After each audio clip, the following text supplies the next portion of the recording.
So hello dear students, कैसे हैं आप सभी लोग। So welcome back to our YouTube channel.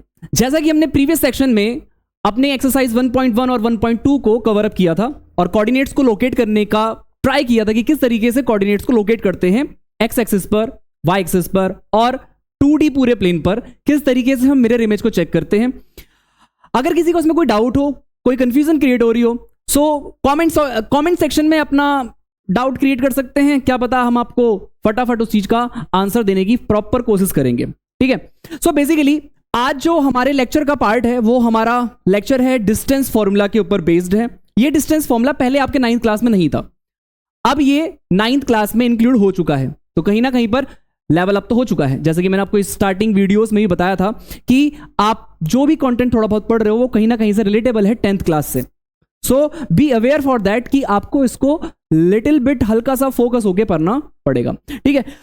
So basically अगर हम चलते हैं अपने डिस्टेंस फॉर्मूला की तरफ, यानी कि डिस्टेंस फॉर्मूला क्या होता है या फिर हम किसी दो कोऑर्डिनेट्स के बीच में डिस्टेंस को कैसे फाइंड आउट करेंगे, तो उसके लिए किस तरीके से फॉर्मूला को जनरेट किया जाएगा और किस तरीके से हम उसकी डेरिवेशन करेंगे, तो आओ फटाफट से इस लेक्चर में समझते हैं उस चीज को। ठीक है। लेट्स सपोज मेरे पास एक कार्टेशियन प्लेन है, 2D प्लेन है, और इस 2D प्लेन पे मेरे पास दो कोऑर्डिनेट्स हैं। दो कोऑर्डिनेट्स जो कि मैंने यहां पर ले लिए, जो कि फर्स्ट क्वाड्रेंट पे मैं लेके चल रहा हूं। यहां पर लेट्स सपोज मैंने क्या लिया, x1 और y1। एक कोऑर्डिनेट मेरा ये है और एक कोऑर्डिनेट मैंने यहां पे ले लिया आपका x2 और y2। Now I have to find out the distance between coordinates a and coordinates b। कैसे पता करेंगे हम इन दोनों के बीच का डिस्टेंस? सो ऑब्वियस ही बात है, इसके लिए हमें कुछ ना कुछ तो जुगाड़ पानी करना पड़ेगा। अब अपन लोग जुगाड़ पानी करेंगे कैसे, आओ चेक करते हैं। देखो पहले हम इसको क्या करते हैं, a और b को आपस में कनेक्ट कर लेते हैं। ठीक है। लेट्स सपोज मैंने a और b को आपस में क्या कर लिया, कनेक्ट कर लिया। a के कोऑर्डिनेट्स हैं x1 y1 और b के कोऑर्डिनेट्स हमारे x2 y2। ठीक है। इसको थोड़ा सा हल्का सा हम यहां की तरफ ले लेते हैं, इरेज करके। This is are x1 y1 और this is are x2 y2। ठीक है। सो बेसिकली अब हमें पता करना है कि इन दोनों के बीच का डिस्टेंस कैसे निकालें। यहां पर हम यूज करेंगे बेटा पाइथागोरस थ्योरम। डिस्टेंस फॉर्मूला में हम क्या यूज करेंगे बेटा, आपका पाइथागोरस थ्योरम। ये Pythagoras theorem as you know कि इसमें होता क्या है कि हमारे पास एक राइट एंगल ट्राइंगल होता है और इस राइट एंगल ट्राइंगल में 90 डिग्री के सामने वाली जो साइड होती है उसको हम हाइपोटेनियस कहते हैं, और बाकी तो बची हुई दो साइड्स होती हैं, एक को हम परपेंडिकुलर नाम देते हैं और एक को हम नाम देते हैं बेस। इसका हमारे पास नाम था A, इसका नाम था हमारे पास B, इसको हम दे देते नाम C। मुझे इन दोनों के बीच का अगर डिस्टेंस पता करना होगा तो इसके लिए हमें क्या पता करना पड़ेगा, आओ चेक करते फटाफट से।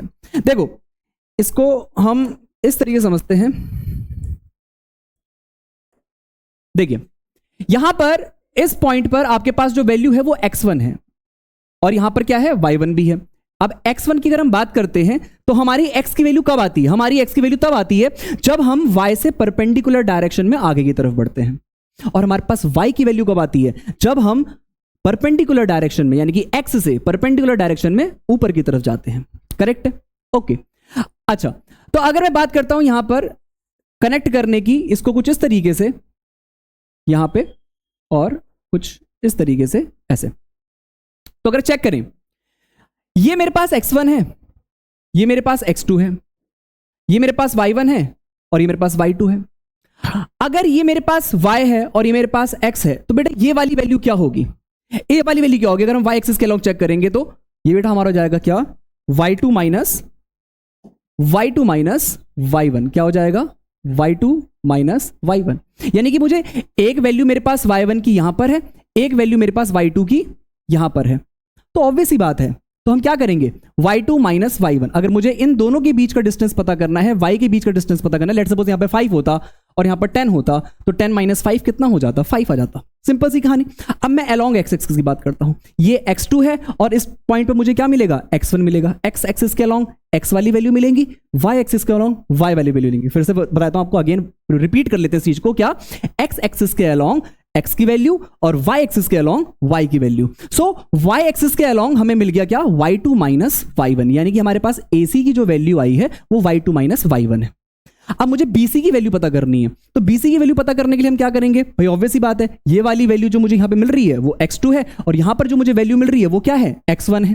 करेक्ट। अगर इसको मैं लिखूंगा तो क्या हो जाएगा, x2 माइनस x1। तो गाइस आपको एक चीज समझ में आ चुकी होगी यहां पर कि मेरे पास परपेंडिकुलर की वैल्यू y2 माइनस y1 आ गई, और जो मेरे पास बेस की वैल्यू आ गई वो क्या थी, x2 minus x1। Now I have to find out the hypotenuse, यानी कि हाइपोटेनियस का मतलब यहां पर कौन है, AB। कौन है, AB। तो इसको फटाफट से पाइथागोरस थ्योरम लिखते हैं, वहां से चेक करते हैं और देखते रहना कि कैसे हो रहा है। AB का स्क्वायर, जनरली पाइथागोरस थ्योरम होती क्या है, हाइपोटेनियस का square is equal to perpendicular का स्क्वायर प्लस बेस का स्क्वायर। यहां पर आपके पास AB का स्क्वायर यानी कि हाइपोटेनियस का स्क्वायर, नाउ परपेंडिकुलर हमारे पास है AC, तो AC का स्क्वायर प्लस BC का स्क्वायर। हमें निकालनी किसकी वैल्यू है, हमें निकालनी AB की वैल्यू, यानी कि दो कोऑर्डिनेट का बीच का डिस्टेंस होगा क्या, AB। AC चेक करते हैं, AC क्या है बेटा आपके पास, y2 माइनस y1 का होल स्क्वायर प्लस BC क्या है बेटा आपके पास, x2 माइनस x1 का होल स्क्वायर। एंड जब हम AB में से स्क्वायर को इस तरफ लेके जाएंगे, यानी कि हम LHS से RHS में लेके जाएंगे, तो बेटा ये हमें पता है कि किस में कन्वर्ट हो जाता है, आपका रूट्स में कन्वर्ट हो जाता है। अगर रूट में कन्वर्ट हो जाएगा तो ये क्या आएगी वैल्यू, y2 माइनस y1 का whole square plus x2 minus x1 का होल स्क्वायर। यानी कि हमारे पास जो डिस्टेंस फॉर्मूला निकल के आया, जो हमारे पास डिस्टेंस फॉर्मूला निकल के आया, वो डिस्टेंस फॉर्मूला हमारे पास क्या निकल के आया, AB is equals to x2 minus x1 का whole square plus y2 minus y1 का होल स्क्वायर। अब आप इसको चाहे इस तरफ लेके आ जाओ, चाहे आप इस तरफ लेके आ जाओ, इससे कोई फर्क नहीं पड़ेगा। इस चीज को दिमाग में हमेशा याद रखें। यह भी दिमाग में हमेशा याद रखें कि आपके रूट के अंदर की वैल्यू कभी भी नेगेटिव रूट के अंदर की वैल्यू कभी भी नेगेटिव नहीं आएगी, ये याद रखें, नेगेटिव कभी नहीं हो सकता। फिर हम चले जाएंगे इमेजिनरी नंबर की तरफ, जिसको हम आयोटा कहते हैं, जो कि 11th क्लास का टॉपिक है। ये दिमाग में जरूर याद रखें, क्योंकि बहुत सारे बच्चे गलती क्या करते हैं, जब कैलकुलेशन करते हैं डिस्टेंस फॉर्मूला को करते वक्त, तो उस केस में उनका क्या आता है, कभी कभी रूट के अंदर नेगेटिव वैल्यू आ जाती है, जो कि पॉसिबल है ही नहीं। क्योंकि किसी भी दो चीज के बीच का जो डिस्टेंस अगर हम निकाल रहे हैं, डिस्टेंस की वैल्यू कभी नेगेटिव हो ही नहीं सकती है। करेक्ट है, इतनी सी बात तो हर किसी को पता होनी चाहिए। नाउ हमने फाइंड आउट कर लिया कि डिस्टेंस फॉर्मूला होता है क्या। करेक्ट है, इसको अब अप्लाई करने की बारी है कि भाई सर आपने सिखा तो दिया, लेकिन इसको अप्लाई कैसे करेंगे ये नहीं बताया आपने। उसके लिए अपन लोग के पास बहुत प्यारा सा एग्जांपल है और बहुत प्यारा सा ग्राफ है। आपके सामने ग्राफ है, इस ग्राफ के अंदर हमारे पास तीन तीन कोऑर्डिनेट्स हैं, और इन तीनों कोऑर्डिनेट्स में हमने आपस में इन तीनों को क्या कर दिया, कनेक्ट कर दिया, और एक प्यारा सा एक ट्रायंगल बन के आपके सामने दिखाई दे रहा है आपको। ठीक है, अब अगर चेक करो आप, तो यहां पर आपके पास तीन साइड्स हैं, एक है AM, अगर आपको किसी को सही से नहीं दिखाई दे रहा होगा, ठीक है, तो मैं यहां पे लिख देता हूं, this is your A, this is your M, और this is your D। Correct है, ये हमारा 3,4 है, इसको यहां पर इससे ले देते हैं। ठीक है, ये हमारा 3,4 है, ये हमारा 9,6 है, और ये हमारा 7,1 है। These are three coordinates of this triangle. So basically what we have to find out? We have to find out the distance between AM, the distance of AD, the distance of MD. ठीक है, सबसे पहले हम AM का निकाल लेते हैं। चलो चेक कर लेते हैं फटाफट से। अगर मुझे AM के बीच का डिस्टेंस निकालना है, फिर AM का डिस्टेंस निकालना है, तो AM का डिस्टेंस कैसे निकालेंगे, यानी कि AM का वैल्यू कैसे निकालेंगे। तो ऑब्वियस ही बात है, एक को हमें x1 y1 मानना पड़ेगा, एक को x2 y2। तो बहुत सारे बच्चे सोचते हैं कि सर किसको x1 y1 माने, किसको x2 y2 माने, बहुत टफ हो जाएगा हमारे लिए। भाई देखो, आपका जो मन कर रहा है उसको आप x1 मानो, y1 मानो, जो मन कर रहा है आप एक को y2 मान लो, एक को y1 मान लो, इससे कोई फर्क नहीं पड़ेगा।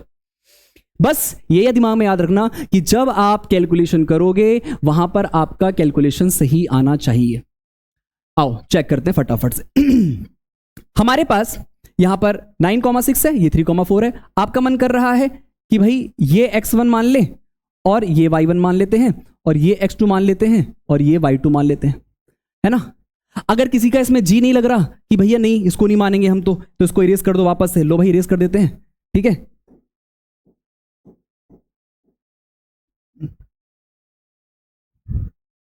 हमारे पास क्या था 9,6। आप इसको x1 y1 मान लो और इसको क्या मान लो x2 y2 मान लो, इससे कोई फर्क पड़ने वाला नहीं है। आप किसी को भी x1 y1 और किसी को भी x2 y2 ले सकते हो, ठीक है। अब हमने x1 y1 ले लिया, x2 y2 ले लिया, हमारा फॉर्मूला क्या था? हमारा डिस्टेंस फॉर्मूला बहुत सिंपल सा था, और वो डिस्टेंस फॉर्मूला क्या था? x2 माइनस x1 का whole square plus y2 minus y1 का होल स्क्वायर। आपके सामने वैल्यूज आपके सामने ही है, फटाफट से नोट डाउन कर लीजिए इसको। x2 minus x1 3 minus 9, 3 minus 9 का whole square, y2 minus y1 4 minus 6 का होल स्क्वायर, 3 माइनस 9 माइनस का 6 प्लस 4 माइनस 6 माइनस का 2। और बेटा हमें पता होना चाहिए कि अगर हम किसी भी नेगेटिव वैल्यू का अगर हम स्क्वायर करते हैं तो उसका आंसर हमेशा बेटा क्या आता है? पॉजिटिव आता है। तो माइनस 6 का होल स्क्वायर कितना हो जाएगा गाइस? 36 हो जाएगा, प्लस माइनस 2 का होल स्क्वायर कितना हो जाएगा बेटा? आपका 4 हो जाएगा। 36 प्लस 4 रूट में आ जाएगा बेटा कितना? 40। यानी कि हमारे पास जो am की वैल्यू आ रही है वो कितनी आ रही है? डिस्टेंस कितना आ रहा है बेटा आपका? वो आपका आ रहा है √40। कितना आ रहा है? √40 आ रहा है। करेक्ट है। हमने फिर से क्या किया? देखो, हमने एक को x1 y1 माना, एक को x2 y2 माना। करेक्ट है। हमने क्या किया? x2 में से x1 को माइनस किया, यानी कि 3 माइनस 9, 3 माइनस 9, 3 माइनस 9 क्या होता है बेटा? माइनस का 6 होता है।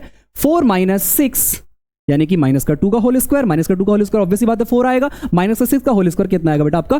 36 आएगा। टोटल आंसर कितना आएगा? 40। बहुत सारे बच्चों का जी इसमें भी लगेगा भैया √40 को भी तो हम सिंप्लीफाई कर सकते हैं। भाई √40 को भी आप सिंप्लीफाई कर सकते हो, अंदर ही अंदर फैक्टर कर दीजिए इसके। 40 को हम क्या लिख सकते हैं? 40 को हम लिख सकते हैं 2 मल्टीप्लाई 20। अच्छा, 2 मल्टीप्लाई 20 को क्या लिख सकते हैं? तो आओ चेक कर लेते हैं। 2 मल्टीप्लाई 20 को हम क्या लिख सकते हैं? 20 को हम लिख सकते हैं 2 मल्टीप्लाई 10। 2 मल्टीप्लाई 10 को हम क्या लिख सकते हैं? 5। 10 को हम क्या लिख सकते हैं बेटा आपका? 5 मल्टीप्लाई 2। तो अगर आप चेक करोगे 5 मल्टीप्लाई 2 10, 10 मल्टीप्लाई 2 20, 20 मल्टीप्लाई 2 40। करेक्ट है। और हमें पता है बेटा जब अंदर हमारे पेयर बन जाते हैं तो एक पेयर को हम क्या कर लेते हैं? बाहर निकाल लेते हैं। तो यहां पर हो जाएगा हमारा 2 और ये हमारा क्या हो जाएगा? 5 मल्टीप्लाई 2 10। तो किसी का ये आंसर भी आ सकता है, तो वो भी गलत नहीं होगा। यानी कि अगर आप चाहे √40 लिख लो या फिर आप चाहे 2√10 लिख लो, दोनों ही आंसर एकदम करेक्ट हैं, दोनों में कोई इशू नहीं है। बस ये है कि हाँ, ये सिंप्लीफाइड वर्जन हो गया √40 का, हमने उसके फैक्टर करके निकाल दिए। ठीक है। जैसे हमने am का निकाला वैसे ही हम किसका निकाल सकते हैं? AD का भी निकाल सकते हैं। आओ चेक करते हैं AD का कैसे निकालते हैं। AD का हम फटाफट से यहां निकालते हैं। अब थोड़ा सा हम जल्दी जल्दी करेंगे फटाफट, ठीक है, क्योंकि हमने अपन लोग ये समझ चुके हैं कि कहानी चल जा रही है। ठीक है, तो आ जाइए, मैं पहले यहां पे क्या लिख देता हूं? AD। और अभी मैंने आपसे क्या कहा था कि आप किसी को भी x1 y1 किसी को भी x2 y2 मान सकते हो। आपका मन कर रहा है इसको आप इस पहले वाले को हम इरेज कर लेते हैं गाइस। ठीक है, पहले वाले को अपन लोग क्या कर लेंगे? इरेज कर लेंगे, बाकी ये रहने देते हैं। ठीक है, इसको हम क्या कर लेते हैं बेटा आपका? इसको हम मान लेंगे आपका x1 y1 और ये हमारा हो जाएगा क्या? x2 और ये हो जाएगा y2। करेक्ट है। आपके सामने वैल्यूज हैं, फॉर्मूला पता है, फॉर्मूला सामने लिखा हुआ है x2 माइनस x1। x2 हमारा 7 है, x1 हमारा 3 है। तो अपन लोग क्या करेंगे बताइए? 7 माइनस 3 का होल स्क्वायर प्लस 1 माइनस 4 का होल स्क्वायर। 7 माइनस 3 कितना आता है बेटा? 4 का whole square plus 1 minus 4 minus 3 का होल स्क्वायर। ठीक है, √4 मतलब 4 का होल स्क्वायर अगर हम करेंगे तो कितना आंसर आएगा बेटा? 16। और 3 का अगर हम होल स्क्वायर करेंगे तो कितना आ जाएगा बेटा आपका? 9 आ जाएगा। और 16 प्लस 9 बेटा कितना होता है? 25। 25 का मतलब हो जाएगा बेटा 5 यूनिट। इसका आंसर कितना आ रहा है बेटा? 5 यूनिट। क्योंकि बेटा 25 किसका स्क्वायर रूट होता है? 25 किसका स्क्वायर रूट होता है? 5 का होता है। तो ये आपकी कितनी आ गई? 5 यूनिट आ गई। कितनी आ गई? 5 यूनिट। तो हमारे पास इसी तरह AD का भी आ गया। और ये आपका होमवर्क रहेगा कि आपका इसका आंसर क्या आएगा, यानी कि आपको फाइंड आउट करना है MD का डिस्टेंस क्या होगा by the distance formula. Distance formula AD A B M D C D कुछ भी निकालना हो, हमारा जो फॉर्मूला है वो हमेशा स्टिक रहेगा, रूट x2 माइनस x1 का whole square plus y2 minus y1 का होल स्क्वायर।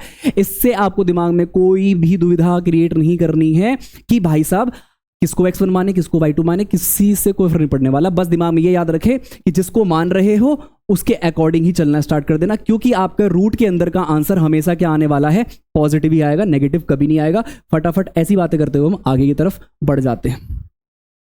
ओके, सो हमारे पास ये न्यू एक्सरसाइज है जिसको हम कवर करेंगे अपने नेक्स्ट लेक्चर में। हमने जो डिस्टेंस फॉर्मूला कवर किया इसी के ऊपर ये पूरी एक्सरसाइज बेस्ड है। सो तब तक के लिए बने रहें हमारे इस YouTube चैनल के साथ।